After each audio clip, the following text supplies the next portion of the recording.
Hey everyone! So in this video I'll show you how to do the magic circle. You can do the magic circle or you can chain a few and slip stitch and create your ring. Either way is fine for the zookeeper blanket.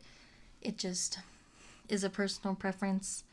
Once I learned how to chain and get more familiar with crocheting, I prefer the magic circle because you'll have a tail that you can pull tight and get rid of the circle in the middle. That's not as much of a factor for this project, but just so you can see how to do it. So I always take my yarn, whether I'm starting with a slip stitch or the magic circle, pretty much the same way. So I hold in my hand, and I'm going to use these fingers and my thumb to hold the tail end of the yarn. So I'll wrap it around my fingers and make an X. And then I'm going to hold the working end of the yarn between my pinky finger and my ring finger. So you have this X here. You'll take your hook, come underneath the first thread, grab the second one, pull through, twist your hook up,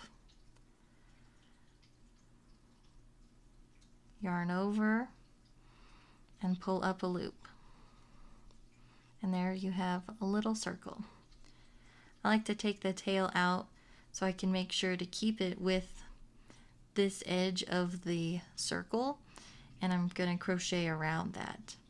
So just like when you chain and then you'd crochet into the circle, this is the same pattern, same idea.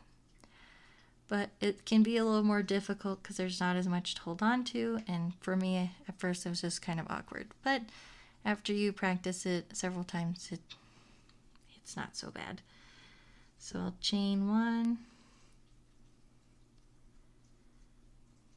I like to hold the circle with my fingers like this. Yarn over, come through the circle. So I went all the way through the circle. Pull up a loop, and there's your first stitch. Like I said in my other video, I like to put a stitch marker here to tell me where the first one is so I don't miss it, especially when I'm working on a hat or a pattern that you really have to count the stitches or the rows look really uneven and kind of janky. So yarn over, come through your circle, pull up a loop, and there you go. And you would just do this all the way around for however many you need. For the zookeeper blanket it's 12, but it's just a little bit easier. And let me just work a couple here.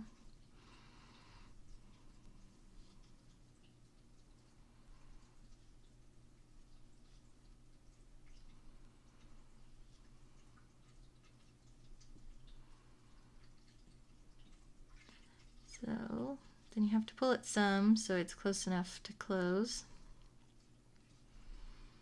You're going to come into your first V,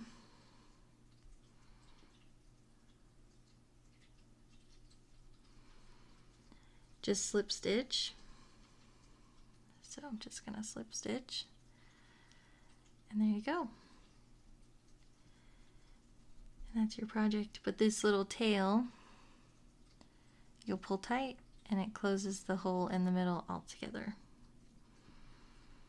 And then you could go from there to make your baby hat or whatever you're making. Alright, if you have any questions, of course, just let me know. And I hope you guys enjoyed this.